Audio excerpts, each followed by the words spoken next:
dog in there. The dog's face. Maybe. That might work. Good. I can't put him down. He'll probably fall.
My niece and nephews just left, and my sister Stephanie.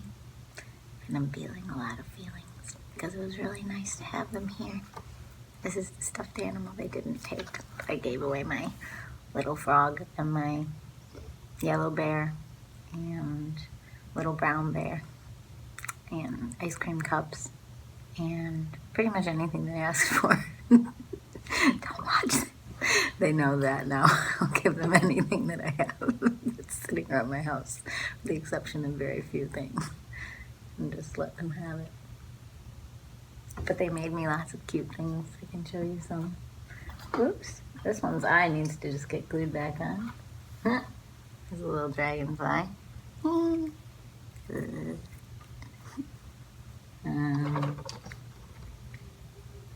didn't have the right kind of glue. And there's an octopus from my nephew Sully.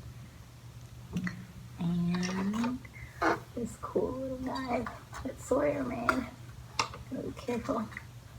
He's got a whole little outfit. I don't know. He's holding something. And bracelets and all kinds of things. Oh yeah, this frog that Brooklyn made. Where's that?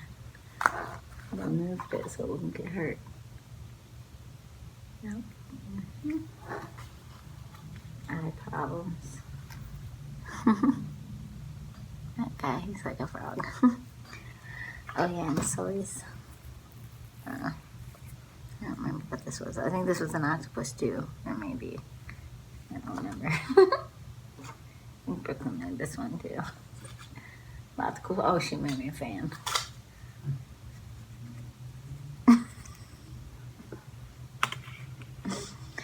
And I made them piano sheets. If you ever wanted to learn how to play super high, there's the singing part. Here's the piano part.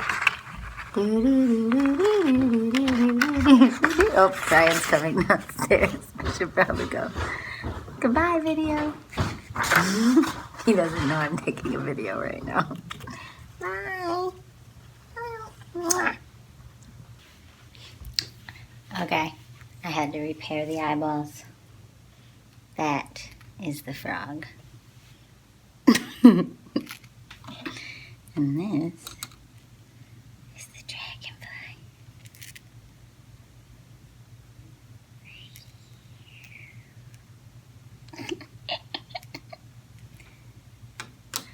Alright, so I'm getting a bunch of text messages. I gotta hide the notifications. Anyway, that's what it was like having my nieces and nephews visit. And this is my rainbow pillow from them from a long time ago. Stephanie is an awesome mom. And she brought them all here over on the Lake Michigan Express ferry from Milwaukee to Muskegon. And that had been a dream of mine ever since I moved here because I'm from the Milwaukee area. And so my nieces and nephews, well, one of my nieces and two of my nephews, all of Stephanie's kids got to come with her over on the ferry. And we just dropped them off this morning. And it was really cool having him here. And I just found a song that I think maybe Brooklyn was writing or that maybe she knows from somewhere else. Oh, I organized all the cute little things that I showed you earlier. The octopus. This is the dog no one wanted. They all took these other stuffies. There's Sawyer's. Cool guy. Brooklyn's paper butterfly that she made me last time. Yeah. So these cool octopuses. Yeah, Brooklyn made this little fish. So I made this like envelope. Yeah. Sully made this cool guy. Anyway, don't forget to play. We're meant to play in different ways. Sometimes I think that that's what like late teens, early 20s culture is all about. It's just like people don't know how to play anymore, and so they play by like going out or getting wasted or I don't know, having weird adventures, but just like, you know, get glitter glue all over your desks that you buy at thrift stores. And just like, oh, I don't want to break those guys again. You know, just be alive. Don't worry about being alive. Don't be embarrassed to be alive. Don't be embarrassed to be excited to be alive and to do things and to make things and to play. Whether it's playing with kids or just like playing by yourself or like painting, sketching. Even if it is like you have a bunch of heavy feelings and you just like sketch and doodle. I have a sketchbook somewhere in here that's just like from a time when I was feeling a lot of heaviness and like whatever. Just like sketched and doodled some weird stuff. Oh my gosh. No makeup and a cloud pillow necklace. I mean, not necklace. Oh my gosh, I'm a little bit brain fried. But yeah, over the years I've accumulated lots of toys. It was the best time ever having them here to like have them all be appreciated. And like things broke. And like that's okay. I'll sew it back on. And if it doesn't sew back on, then that's okay too. Alright.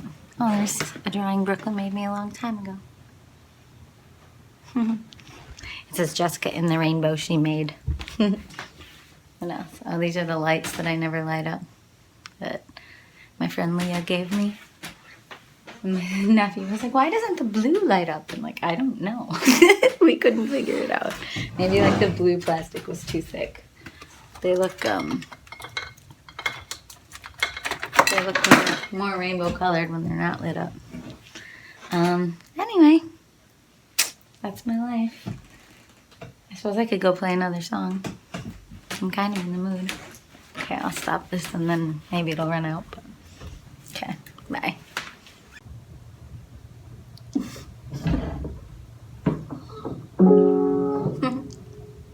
Okay.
Okay, crying is super weird. I was gonna say I made myself cry, but it wasn't about me in that last video. It makes me wonder sometimes. People used to say, you know, that you're making yourself cry or you should be able to control crying or whatever, and like, I can control it, but sometimes I guess I just wonder why. Like, what are we controlling it for? To let others think that everything's no big deal so that others can be tough? I guess if I've learned anything, one of the things that I control my emotions for is other people's hard work.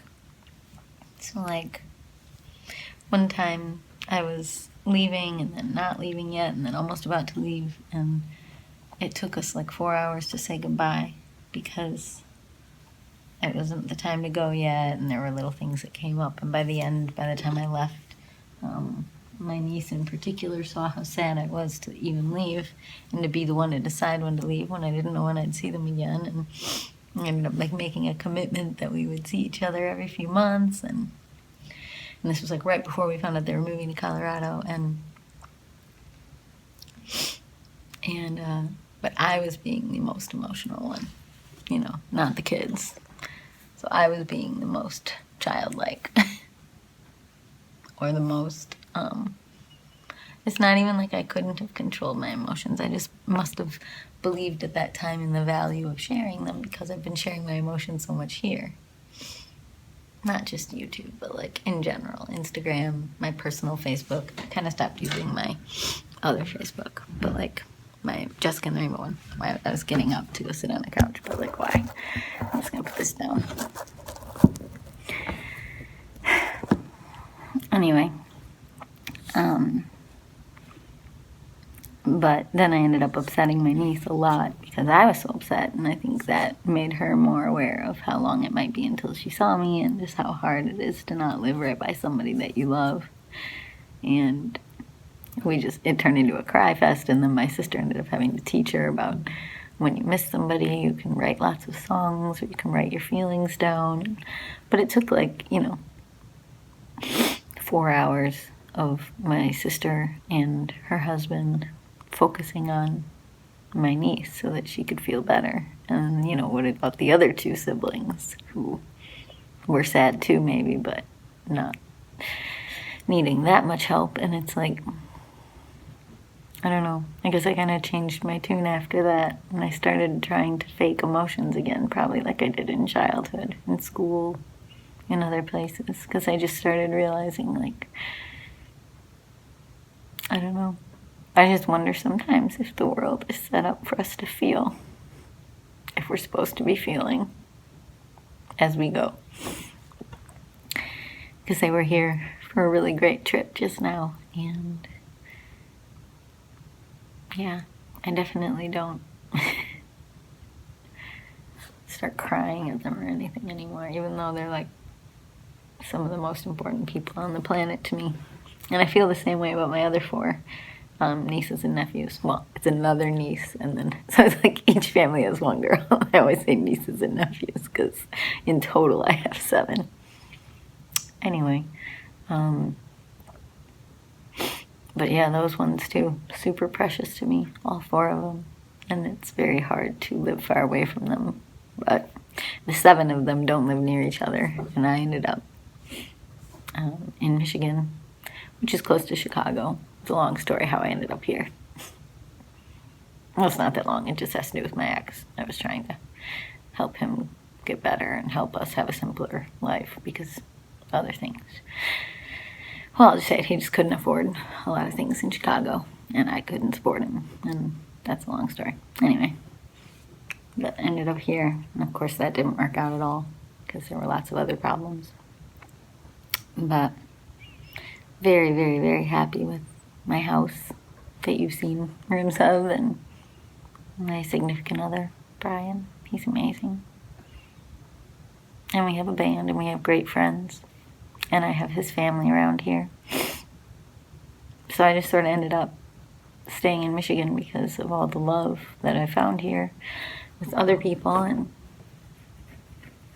I don't know. It's weird to have all of my childhood and extended family 11 or more hours away. And I guess a lot of people end up in scenarios like that. I have a friend who moved to London right outside of, in maybe her early or mid-20s. And she's built a whole life there, but she's from Racine, Wisconsin, like me. So I imagine you see family even less in that case. And she's doing very well, too. She's a super successful choreographer. So, I don't know. Maybe it's not totally about where you are.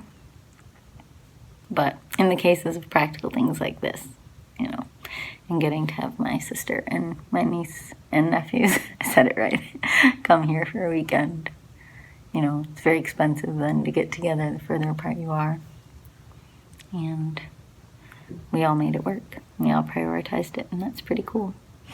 But if you're someone who wrestles with, being bored or something, or thinking life is more exciting other places, it's well, not necessarily.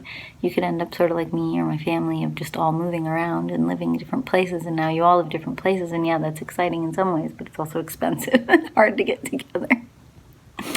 But it's still cool. I'm very happy and very lucky to have such great family, even if they're all spread out all over and I don't get to see them as easily or as much as maybe I want to. Maybe it's the exact right amount, because that way I can get all these other creative and fun, goofy things done.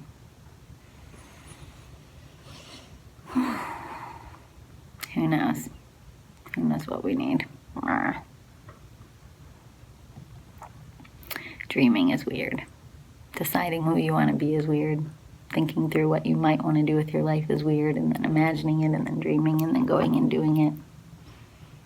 No one tells you how expensive dreams are, or how weird it is to just keep dreaming, and nothing will ever satisfy those dream holes. Just so you know, nothing. Zero. Because when you fill one, now it's not a dream anymore. The thing that you liked was the dream. When you fill it, that's your new reality. Eventually it'll get boring. And then you'll have new dreams. Then you'll want to fill those dream holes. I guess, I don't know if I've ever called them dream holes before, but I feel like I have. I'm just wearing this outfit kind of in honor of my nieces and nephews being here. But also I like it. I feel like if it was okay to walk down the street like this, I would walk down the street exactly like this. I guess it is okay. I guess what I mean is, if all I would attract was people smiling or laughing or saying, "Hey, cute," then I would do it. Something in my teeth. Okay. But yeah.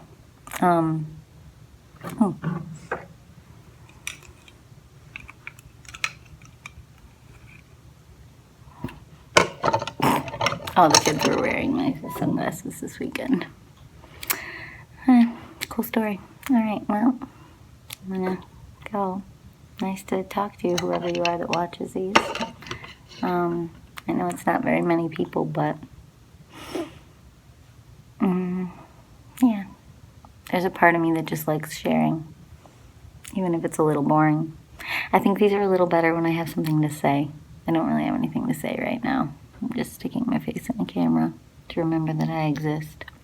Sometimes when I'm around other people, I get very invisible, or I don't know how to be myself 100%, so I become as small as I can in order to accommodate all the different interesting people in the room. Also maybe to kind of study people, to observe. I think sometimes I'm such an introvert and I don't even realize I am, or I'm an extrovert, but mostly through messages or very select visits, and it's weird. I don't realize how much I'm always studying people when I'm alone. And so then when I'm in a really busy scenario with 6 people, all whom I love, then I don't know, I find myself not talking much and watching more. Maybe that's just with kids. I don't know. I'm not saying it's a bad thing either. These are fogging up.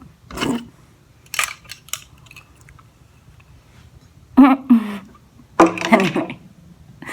So I don't know that it's a bad thing. I just think I forget. I mean, maybe that's just ego. Maybe all of this is just ego.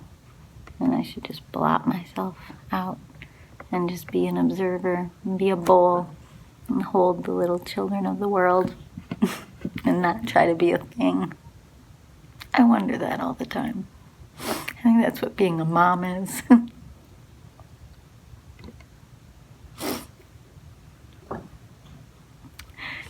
I watch my sister with those kids, and that's what being a mom is, from what I can see from the outside, is making yourself and your own needs pretty small and supporting and helping these little beings. Even watching Bryan, it seems like that's what being a dad is too.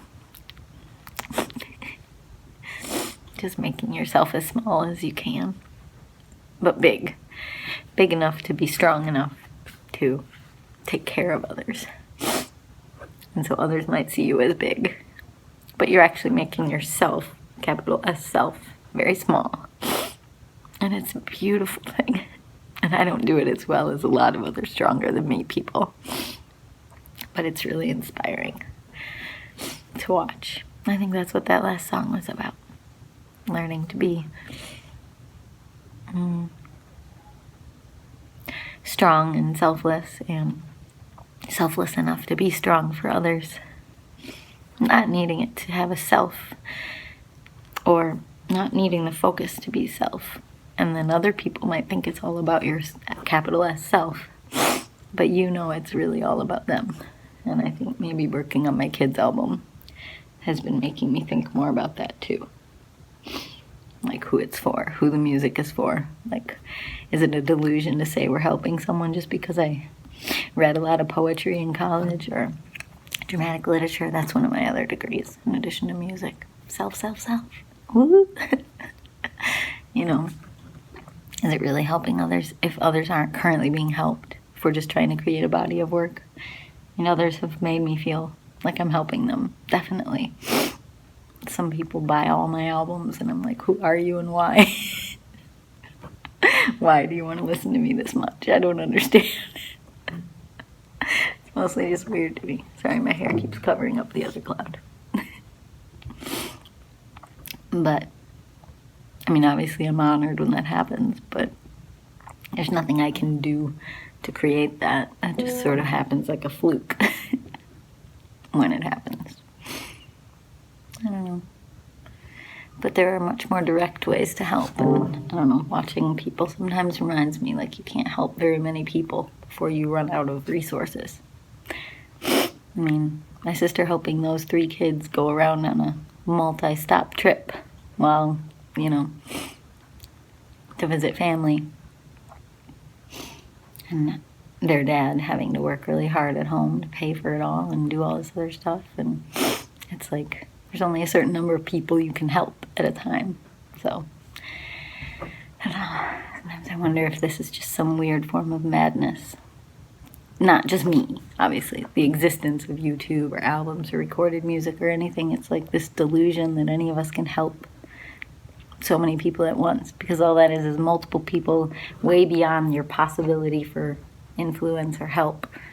Knowing who you are and then feeling like, I don't know, like you don't have time for them, I guess.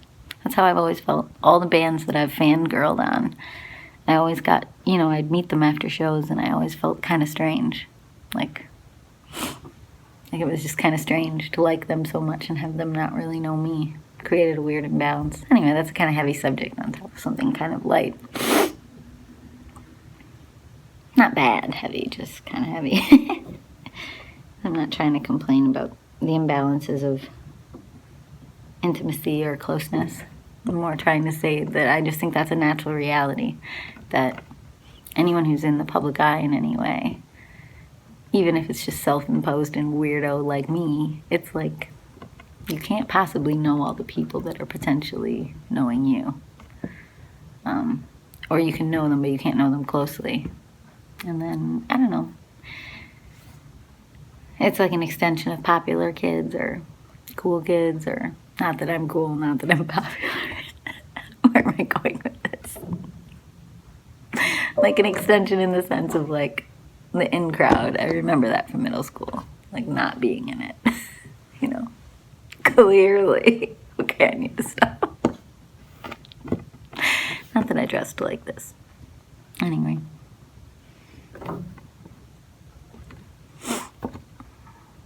Okay, I should go. I don't even know what I'm talking about anymore. I've been looking at these cute things. This one's actually been my artist friend. Ryan. Ah! I